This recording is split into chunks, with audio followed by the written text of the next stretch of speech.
Oke, kita udah masuk ke project milestone ketiga, milestone 3 ya.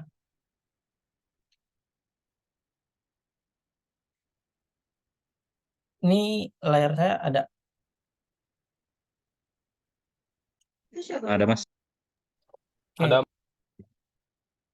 kita masuk ke project milestone yang mana ini nge-implement full stack ya. Jadi kalian mesti ngerjain front end dan back end-nya. Yang mana temanya tuh udah ditentuin, yaitu bikin aplikasi to-do list.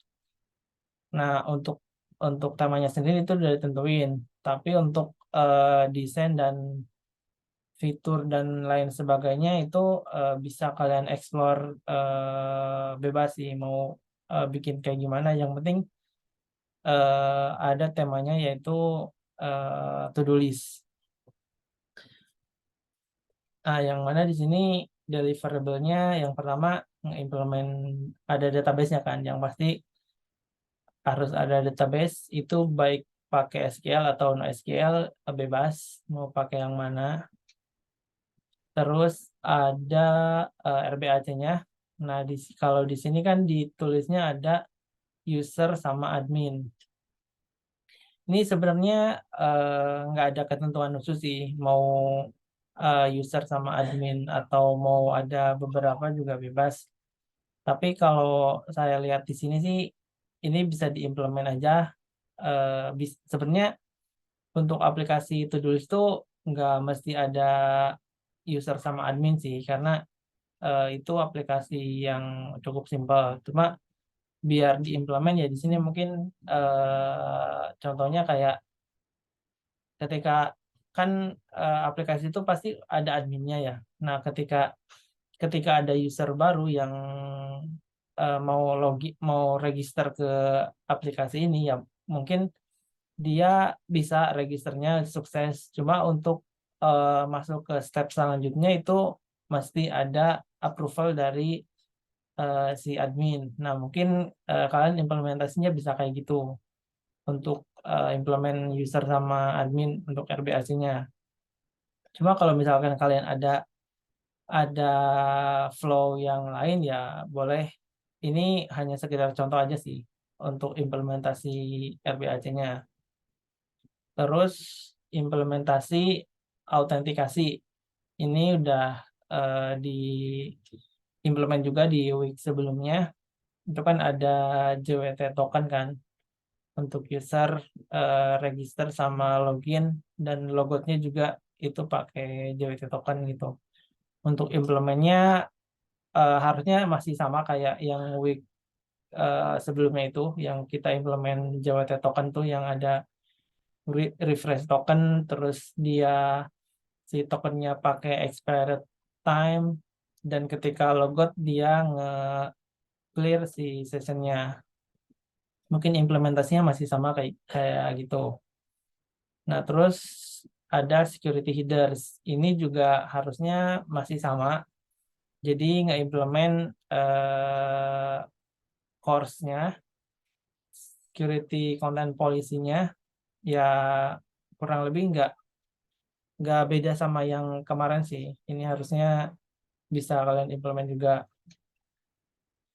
Terus ada React Hook sama konten. Karena kita belajarnya React ya berarti untuk front-end-nya kita nge-implement pakai React. Jadi ada hook, use state, use effect, use content, dan sebagainya. Itu kalian implement. Terus, Maaf, Mas, dipotong. ya, gimana? Halo? Halo. Iya, gimana? Harus diimplementasi semuanya, Mas, antara use state, use effect, sama use contact, apa bisa salah satu doang? eh Sebisa mungkin diimplementasi semuanya. Cuma nanti di akhir saya jelasin mana yang emang perlu diimplement, mana yang enggak. Ini kan hanya sekedar dokumentasi ya. Apa namanya? eh, gambaran besarnya mencakupnya bisa kayak gini gitu. Untuk apa aja yang mesti diimplement yang wajibnya itu nanti saya jelasin di akhir. Oke, siap, Mas. Makasih. Ini ya sebisa mungkin sih ya diimplement semua kalau bisa gitu. Terus selanjutnya ada API dokumentasi. Untuk back-end-nya karena kita belajarnya pakai apa namanya kemarin? eh Apa tuh? Swagger, Mas. Enggak back-end ininya, Firebase. framework back-end-nya apa sih saya kok lupa. Backend framework. Apa? Apa ya kemarin tuh? eh Express. Express ya. Oh, Nah, karena kita kemarin belajarnya Express ya kemungkinan kita implement untuk back-end-nya kita pakai Express. Ini biasa eh, untuk dokumentasinya tuh ini nggak perlu pakai Swagger sih. Kalau misal kalau misal ribet pakai Swagger dengan Postman aja udah cukup sih. Maksudnya kan Postman tuh default kita bikin API ya kan buat ngetes segala macam di lokal. Itu kan biasanya pakai Postman kan. Kalau Swagger kan itu mesti kita bikin dulu YAML-nya dan lain-lainnya. Nah, ini nggak mesti harus pakai Swagger sih. Cuma kalau mau pakai Swagger boleh aja. Cuma ya minimal ada Postman dokumentasi kan kan bisa diekspor tuh. Waktu itu saya pernah demoin untuk nge-export si dokumen dari Postman dan juga kan dari Postman bisa langsung ke Swagger juga bisa kan. Nah, mungkin minimal pakai Postman dokumentasi itu udah cukup sih. Nggak perlu pakai Swagger. Oke, untuk terakhir ini deployment di VPS. Ini sebenarnya mau pakai VPS atau enggak, ini bukan jadi keharusan sih. Kalian bisa bisa pakai deployment dengan seperti yang biasa kalian lakukan sih. Nggak harus pakai VPS juga. Tapi disarankan itu pakai VPS atau GCP sama Firebase yang udah diimplement di minggu kemarin. Gitu. Cuma ini bukan jadi kewajiban khusus harus pakai VPS dan Firebase. Itu pakai deploy yang seperti biasa kalian lakukan itu harusnya nggak masalah. Oke, dari 7 poin ini ada pertanyaan dulu.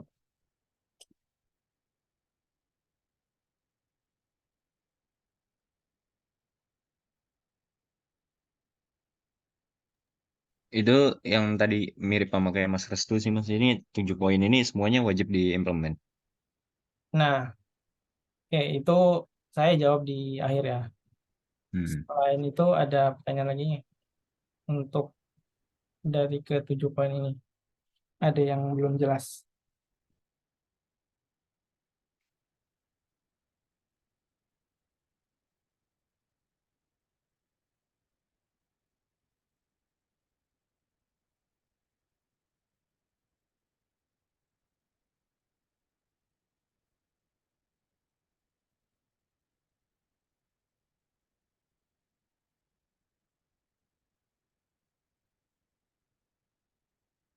Nah, ini untuk tipsnya kalian di hari pertama ya mesti setup development environment di project strukturnya, terus mulai bikin backend-nya pakai Node.js sama Express, terus implement user autentikasi sama user role, dan bikin API endpoint untuk task management CRUD-nya.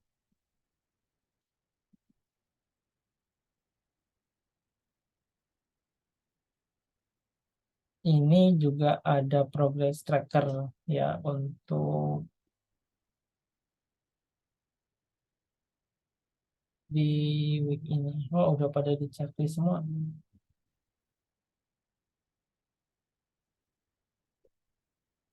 Ini yang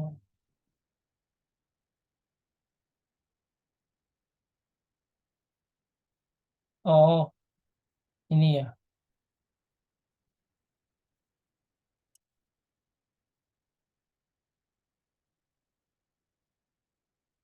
Nah, ini ada progress trackernya, ada in progress, not start, sama completed. Kalian isi untuk day 1 ini mau ngerjain yang mana dulu. In progress-nya boleh diisi, boleh dipilih maksudnya. Terus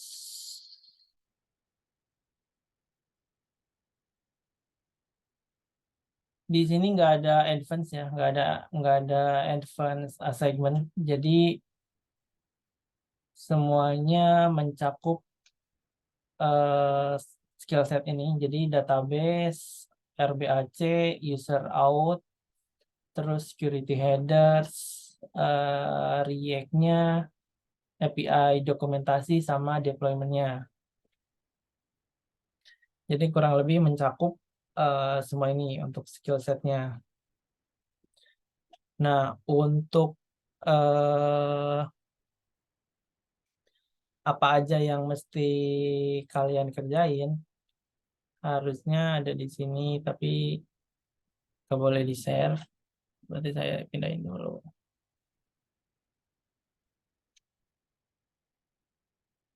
Oke, untuk ini yang ke-share di layar apa? Tabel, Mas. Tracker ya? Tabel progress. Mm-mm. Oke. Untuk apa namanya? Apa aja yang mesti kalian kerjain, yang wajibnya itu skill setnya ada 5, 4, 1, 2, 3, 4. Enggak ada yang 5. 1, 2, 3, 4, 5. Ada 5 poin yang mesti wajib kalian kerjain. Itu yang pertama database, yang pasti ada database desain sama manajemennya. Sebisa mungkin di dokumentasinya nanti kalian coba belajar bikin ini ya, apa namanya, relasinya. Jadi ada relasi antar tabelnya, mau bikin misal ada berapa tabel gitu, terus relasi ke tabel satu sama lainnya apa gitu. One to many atau many to many itu coba kalian bikin. Cuma kalau misalkan nggak sempat ya nggak apa-apa. Tapi sebisa mungkin coba belajar aja bikin kayak gitu gitu, karena itu cukup ngebantu juga sih buat ngedevelop sebuah aplikasi. Yang pasti kan perlu ada dokumentasi database. Mas, yang pakai diagram itu ya, Mas? Yang panah-panah itu bukan sih? Ya, betul. Oh, iya, iya. Bisa bikin kayak gitu. Jadi biar dokumentasinya lengkap kan. Nah, poin 3 tuh kalian mesti sukses integrate front end dan back end. Yang mana kan database-nya udah datanya udah menggunakan database yang udah kalian pilih. Itu mau pakai SQL ataupun yang non SQL. Jadi itu udah terintegrate ya antara front end dan back end menggunakan database. Kalau misalkan 2, berarti ada beberapa minor issue yang belum bisa kalian selesaikan. Misal login registernya udah, terus nge-get datanya udah. Cuma untuk nge-create sama delete-nya mungkin dari sisi database-nya belum bisa. Nah, mungkin itu 2. Kalau misalkan 1 ya berarti nggak nge-implement sama sekali. Itu yang pertama, database. Jadi mesti kalian tentuin dulu nih, database-nya mau pakai SQL ataupun non SQL. Terus yang kedua ada RBAC.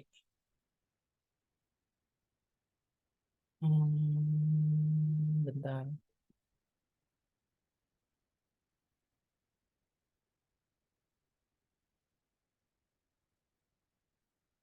Oke, kita balik lagi ke database dulu ya. Itu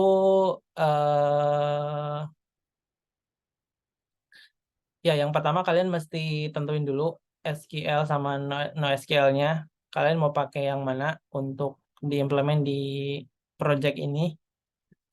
Terus yang keduanya kalian mesti define tabelnya. Ada berapa tabel yang akan kalian pakai sama define si kolom-kolomnya. Isinya mau apa aja. Terus yang ketiganya ketika bikin table itu kalian mesti bikin kayak validasinya kayak sama sanitasinya. Misalkan kalau username kan itu mesti unik ya. Nah, berarti kalian mesti define tuh eh, ketika nge-create table di define si kolom username tuh mesti unik atau kolom email mesti unik gitu. Contohnya kayak gitu. Terus yang kedua ada RBAC. Nah, RBAC ini kalian mesti implement kalau sesuai sama dokumentasi tadi. Ini kan nge-implementnya user sama admin. Nah, ini mesti kalian implement. Jadi kalau misalkan poinnya 3 ya berarti dia apa namanya si admin sama user dia berfungsi dengan baik. Misal login user dia bisa ngapain aja, terus login admin dia harusnya bisa ngapain aja gitu. Jadi kalau admin kan dia bisa nge-manage semuanya. Kalau user hanya beberapa kontrol yang dikasih gitu.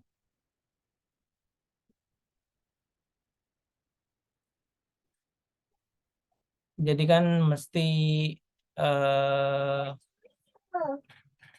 mesti kalian implement ya minimal dua user itu. Dua user itu mesti kalian implement minimalnya. User untuk pakai aplikasinya, kalau admin untuk nge-manage semua aplikasinya.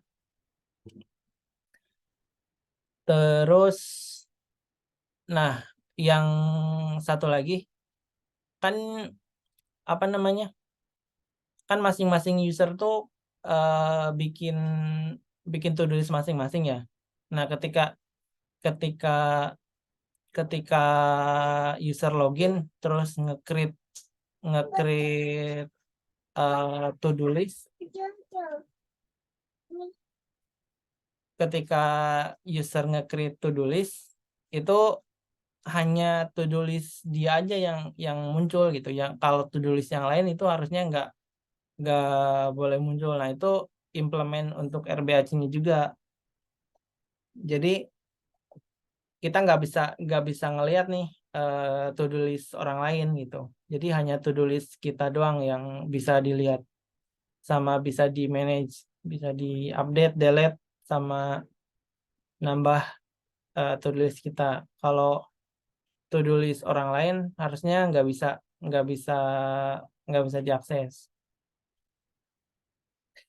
Itu untuk poin keduanya. Nah, untuk poin ketiganya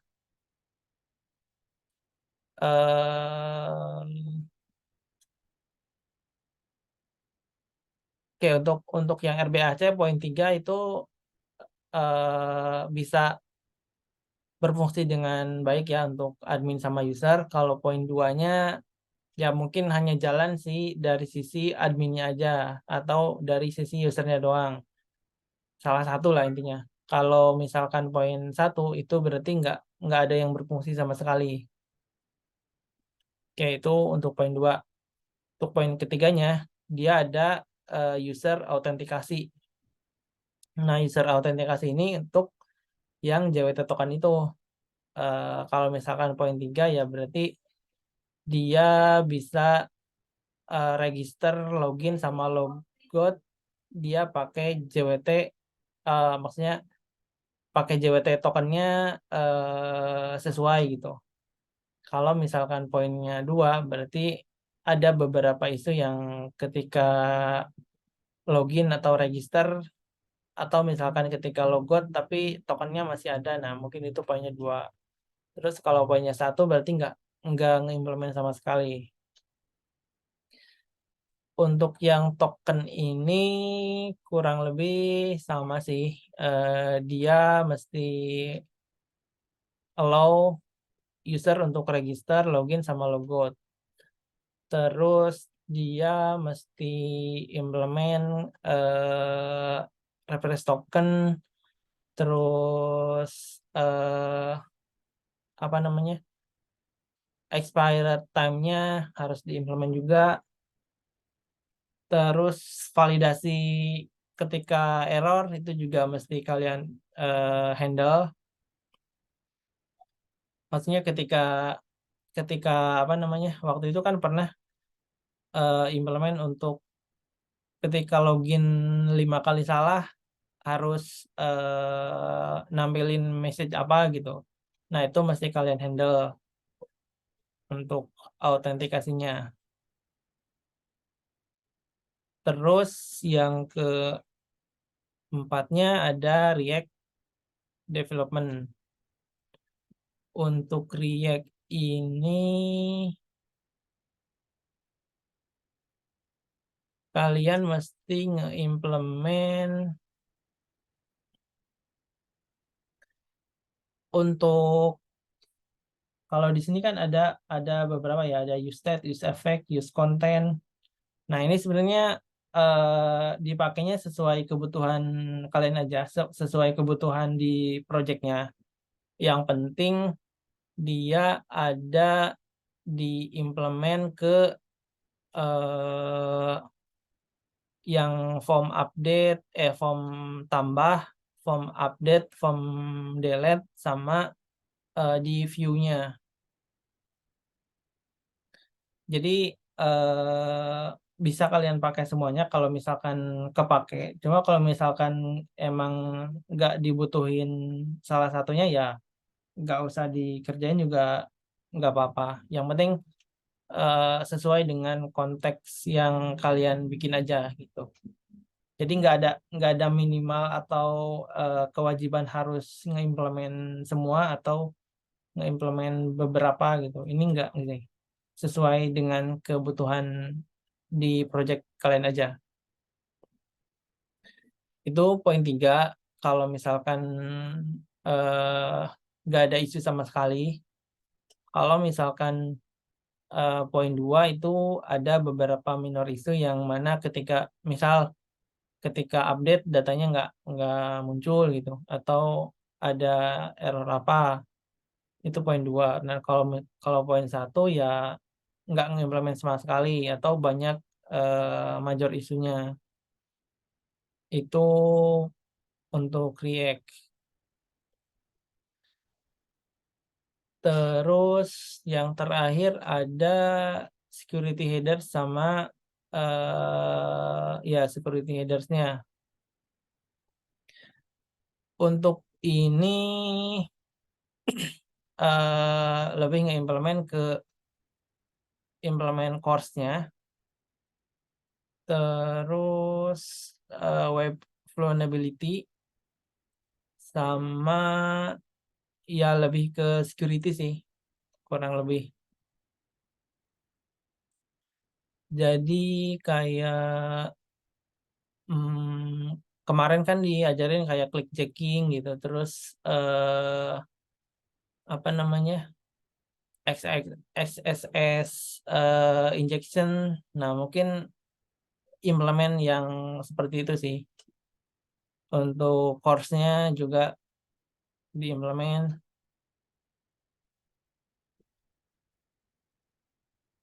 Terus udah sih kalau misalkan poin 3 ya berarti kalian nge-implement dengan sesuai.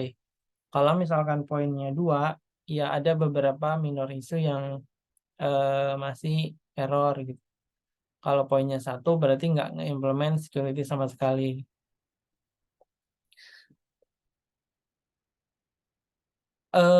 Selanjutnya udah sih ada 5 poin itu yang mesti wajib kalian kerjain.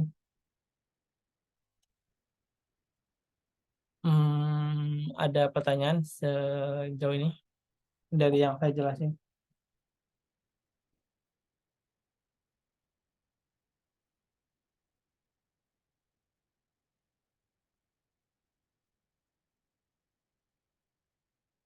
Ada pertanyaan nggak?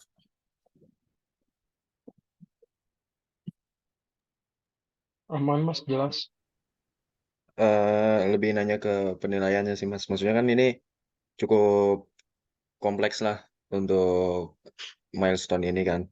Ya, Nah itu tadi kan dibilang kalau misalnya ada yang banyak nggak ke handle itu nilainya 1, kalau misalnya cuman beberapa itu 2, terus kalau misalnya ke handle semua itu nilainya 3 kan. Berarti intinya sebenarnya tuh nggak semuanya harus apa namanya, di-handle gitu Mas ya. Kayak misalnya tadi ada RBAC-nya user dan admin. Kalau misalnya saya cuman buat dalam register itu cuman 1 user doang itu nggak ada adminnya, itu tetap bisa tapi cuman nggak ngelengkapin nilainya aja ya Mas ya?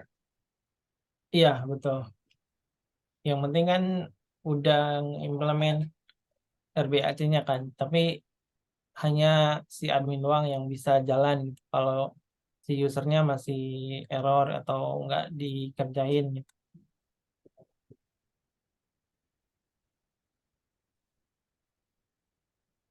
Gitu.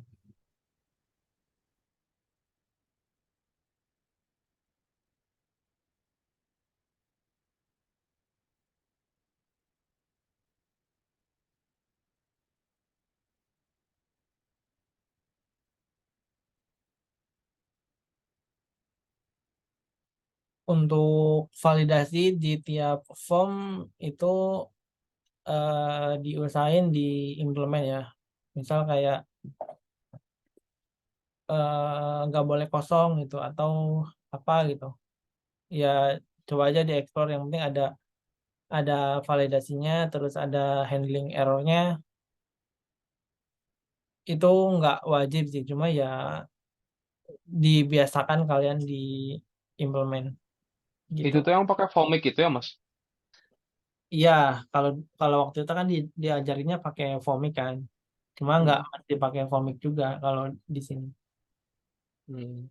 Oke, oke.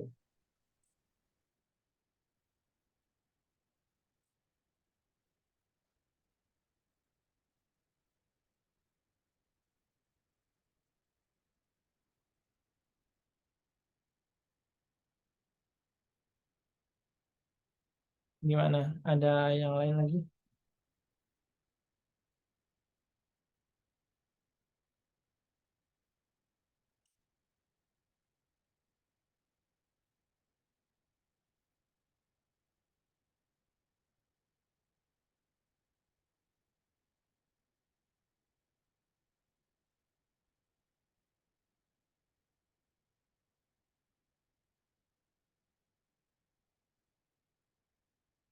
Iya, Vomik sebenarnya kan waktu itu diajarinya pakai Vomik ya. Cuma itu kan untuk mengimplement kayak validasi gitu.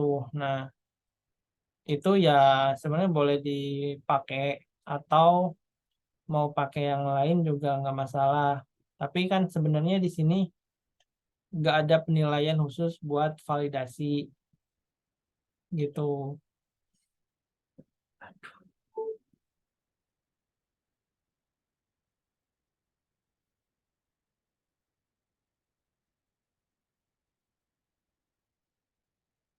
Halo, halo.